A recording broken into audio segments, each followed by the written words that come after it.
want to welcome folks who will be watching this video maybe later on in the week or the months ahead. It's June the 11th, 2023. Here we are in Coombs, British Columbia, right next door to world famous goats on the roof. The goats are on the roof today. I saw them this morning.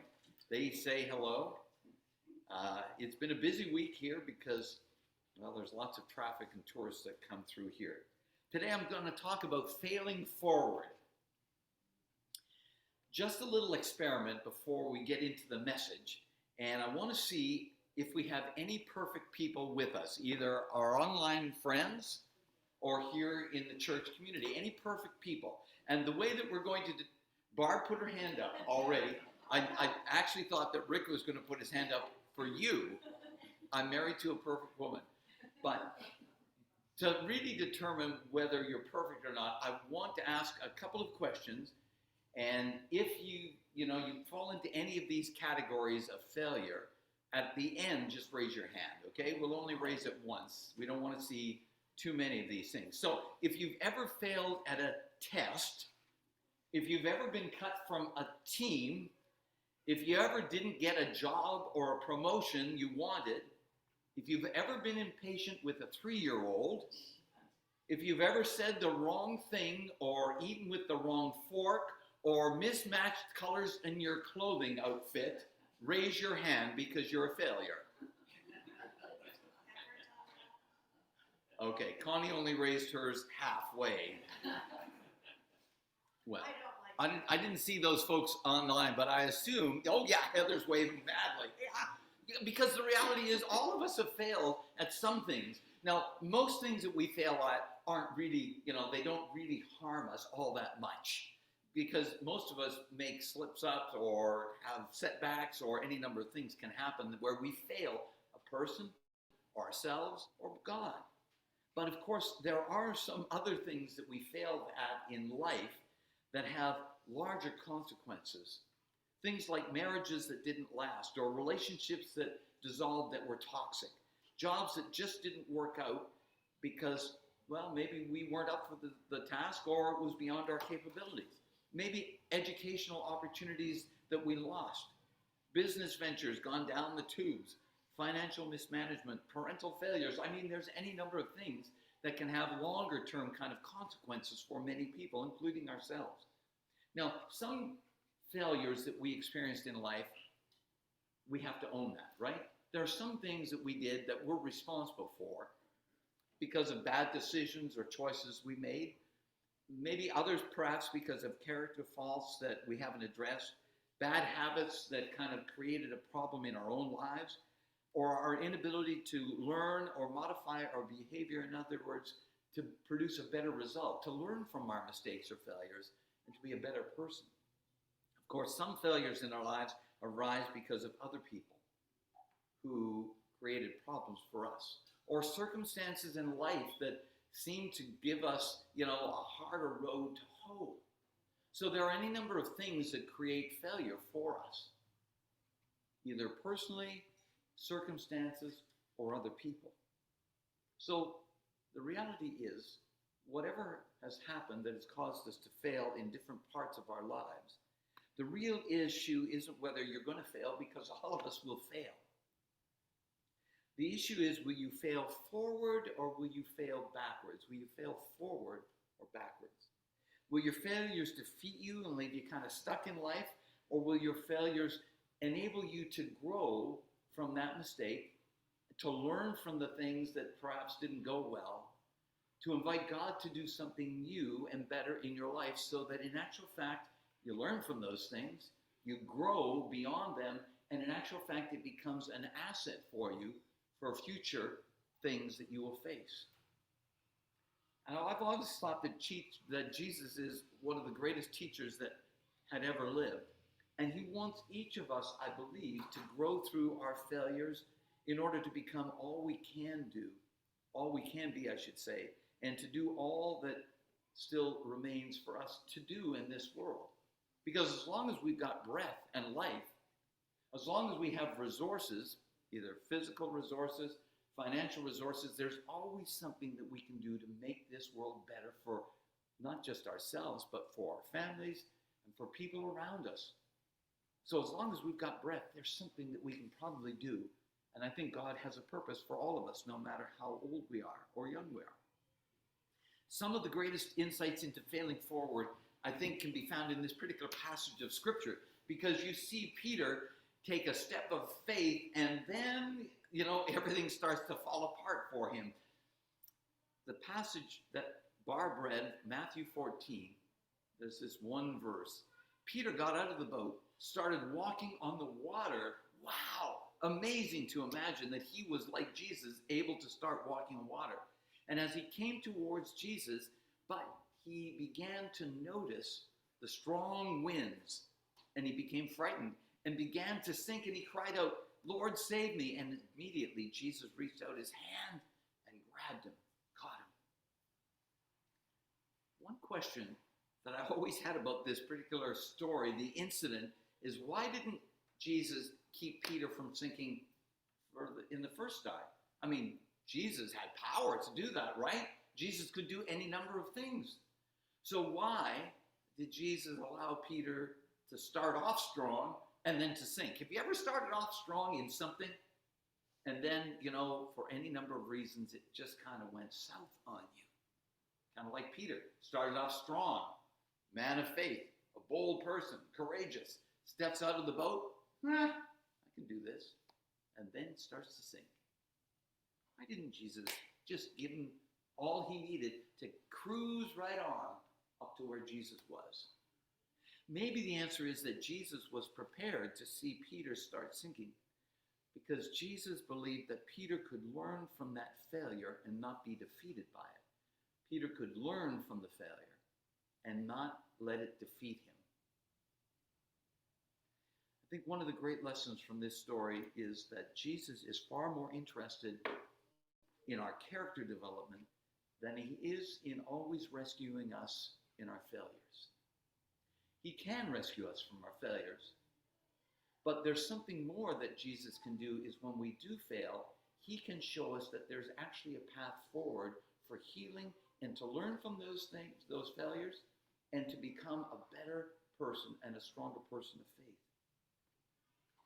Perhaps Peter's failure to walk on water for any distance, in fact, was a great lesson that taught him to keep taking steps even when he would fail later in life, but to keep taking steps, believing and trusting that God was with him and that God would see him through whatever challenge he would face in the future. Because ultimately, the reality is Peter had to experience a lot of storms in his life after that first storm. He had to experience a lot of setbacks. He had to grow in his faith and to grow as an individual, because there were some things that were kind of sharp edges that needed to be kind of trimmed, I think. I think that he, in part, had to experience a failure and to know that Jesus was there, because God needed him in the future to do even more difficult things and to confront his own inner failures and to recognize that God could actually use him beyond failure to do great things. You see, from my perspective, if we never learn from our failures and setbacks, then we'll often be forced to repeat them time and time again. However, failure can be a great teacher if we're open to learning from our mistakes and becoming willing students. Now, most of us don't do that naturally. I certainly don't. It took a lot of time for God to get through this thick skull and my pride and any number of faults that I have. And there's a long list of them. I know many of you think that I am perfect. I could have raised my hand with Barb, but I didn't. Connie's shaking her head. Of course not, right? No, but I was, over the years, I think I was able to learn some of those mistakes that probably cost me dearly in my past, and to learn from them so that I became a better husband, a better father, and hopefully a better human being and a better pastor. Those failures frequently forced me to take some new steps of faith, to look beneath the surface of my life to discover the things that needed to be changed or healed or dealt with through prayer and just plain hard work. For instance, when I was trying to overcome some of my fear of failure in my early 20s, That's oftentimes, I think, where people are really, forced to confront their failures or their insecurities, some of their character flaws, perhaps. And certainly, I had my share of those things. So I came to realize, though, through some of those struggles, that many of my fears arose from feelings of insecurity and the fear of being rejected. And maybe some of you know what that's like. You just don't suffer those things early on in life. But if you don't deal with them, then you'll probably continue to suffer from those things later on in life. And deep down, at that point, I think I was struggling with this question. What if the people who I'm closest to, my family and my friends, the people I wanted to impress, to those people important to me, if they see me fail, what are they going to think about me? They won't love me as much anymore. They won't want to be my friend anymore.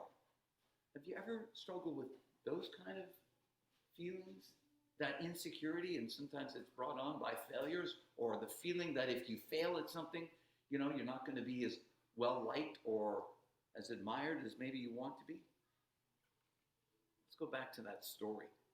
And I'm wondering what Peter might have thought just as he stepped out of the boat. So maybe he thought these things to himself. This is really going to impress the boys. It's going to impress Jesus. He's going to give me a gold star.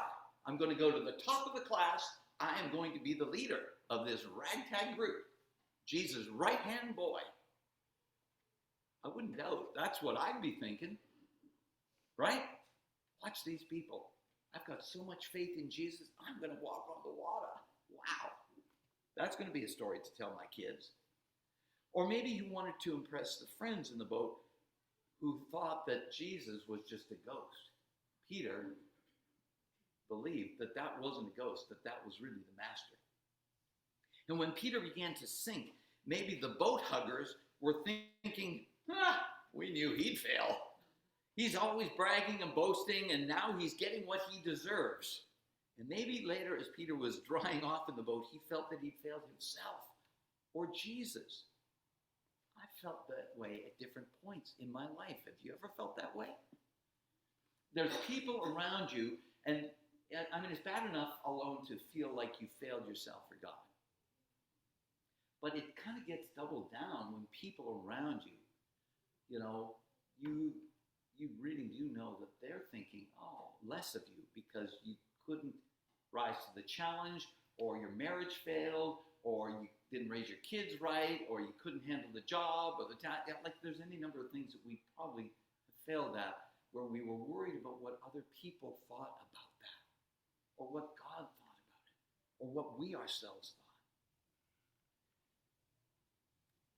Sometimes I've, talked with folks, adults, who lived in homes where people said, you're a failure. You're not going to make much in your life. Or perhaps there's, a time in your life when you recognize that you had very low self-confidence, and that lack of self-confidence always held you back. So you yourself felt like you really weren't really good at much. And that still haunts you.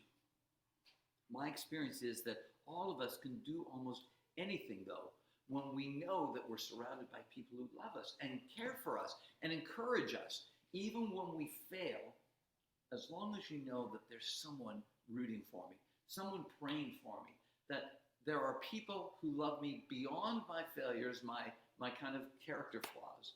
I sometimes can get to a place where I can overcome my fear of failure and my insecurities. When someone in your family or a close friend believes in you and loves you despite your shortcomings and failures, it actually can be a confidence builder. And I found that when I was in my early teens. There was these people in my life, not just my parents. Parents can sometimes, obviously, they're important people to get us through some of the challenges or setbacks and failures that we experience early on in life. But there were other people, other adults around who were able to overlook those failures and my shortcomings and to help me build self-confidence so that I believed that with God I could do nearly anything. Do you believe that with God you can do nearly anything? Do Do you believe that there are people around you who love you no matter what? They know your faults, they know your failures, but they love you no matter what, and that gives you encouragement and strength to take the next risk, to move forward beyond a failure or a setback. Now, of course, if you grew up in a home where your failures became the opportunity for other family members to belittle you or beat you down, that's a really tough legacy to overcome. But even in people whose experience was like that in their homes, I've seen the incredible, powerful, healing love of Jesus help overcome those deficits time and time again in order to help people gain newfound confidence and strength and to change their lives and to go find hope for daily life and to be open even to experiencing something better that might happen because God is at work in your life. Now let me ask you, what do you think Jesus saw in Peter? When Jesus was coming closer to that boat and Peter recognized the figure on the water and he said, if that's you, Jesus, tell me to come out there. And as Jesus invited him into the stormy waters, I bet Jesus was really impressed by the faith that Peter at first displayed. And even after Jesus reached out to grab hold of Peter before he sank too deep, I think Jesus knew that Peter showed incredible courage and boldness, even to take that step, even when it led to a failure. I think Jesus recognized that there is a character trait in Peter, the good quality, that means that he's going to take a step of faith even when he's not completely sure that God is going to be there to carry him forward. He's still going to take that step of faith. And of course, we see that later on as Jesus, death and resurrection and ascension to heaven, who does the Spirit move upon who already demonstrated incredible courage and strength even when he failed on the water? And that's Peter. And so we see that I think Jesus saw within that man there was something that was beautiful and wonderful and would be of benefit to the kingdom, perhaps that none of the other disciples really demonstrated. Now, coming back to ourselves, I'm so glad that Jesus sees beyond your failures, my failures, to the incredible potential that is within each one of us, no matter if we're young or chronologically mature, like most of us in this sanctuary and at home. Just the knowledge that Jesus freely forgives us, loves us beyond our failures, loves us beyond the setbacks that we've had in life, is really kind of amazing. Jesus has always seen the potential in you and me, even when we couldn't see it in ourselves. And his strong grip can pull us out of any quagmire, any self-doubt, and the worst failures we can make in life. That's the reality. We might know from personal experience of having failures that Jesus, in actual fact, saw beyond that failure, saw to the core of who we truly are, and believed in us, and when we were feeling so low, reached out and grabbed hold of us and said, you're beautiful. You can do this. I'm with you. Walk through that valley. I'm going to be there with you. I can't take away all the problems. I'm not going to let you die alone, but you will have to face failures and you're going to have to go through stormy waters, but I'm always there for you and I'll pull you up. And knowing that Jesus was there for Peter and that Jesus is there for us is a beautiful thing. Now, getting back to that story, there's something else I think that might help us to discover how to fail forward more often. And that's the power of focus. Did you notice that the incredible focus that Peter had when he stepped out of the boat, right? It says that he was focused on Jesus, on the master who was there. We don't know how far away Jesus was, but obviously, clearly, Peter had his eyes focused on Jesus. But then what happened? Well, of course, it was the wind around him and the waves that were pounding against his shins. That's what now took his focus rather than looking at Jesus. It's obvious that his focus shifted from the master to the storm around him. Now, Peter's experience of being distracted by the wind exposes the same dilemma we experience, and it helps to explain why we often lose our focus on the positive things in life and oftentimes focus on the failures or the problems in life. Isn't that what you often do every now and then? Don't you sink back into thinking, oh, there are so many problems and challenges, and that becomes the focus of your life. And it's not like God wants us not to focus on the problems. Sometimes the problems are there, and you have to focus on them, and you have to work hard to overcome those things. So I'm not saying God is doing those things, or that we are oblivious to the challenges and the work that we have to do to get out of problems. But sometimes the focus becomes all-consuming, and we can't see where Jesus is in the middle of the problem. We can't see where Jesus is in the middle of the storm because we're thinking of everything else but Jesus.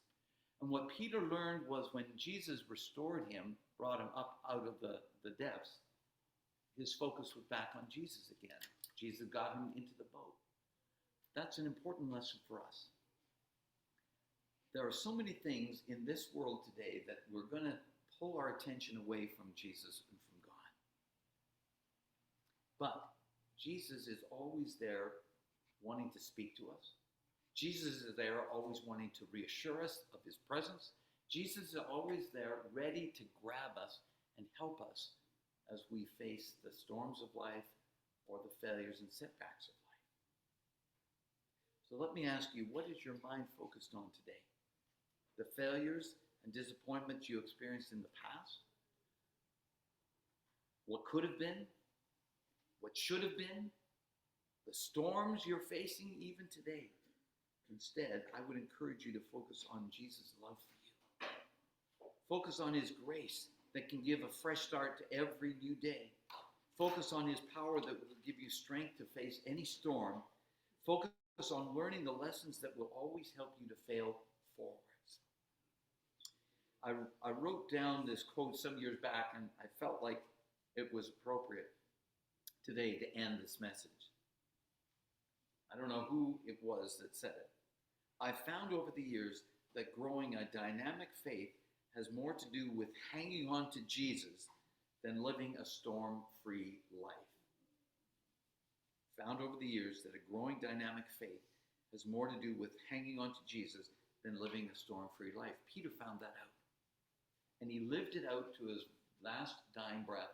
And because of him and so many other early followers of Jesus, men and women, people who'd had setbacks, people who felt like they were failures, it was those people who in actual fact found courage, faith, and they grew because they failed forward, believing that God could do anything in their lives.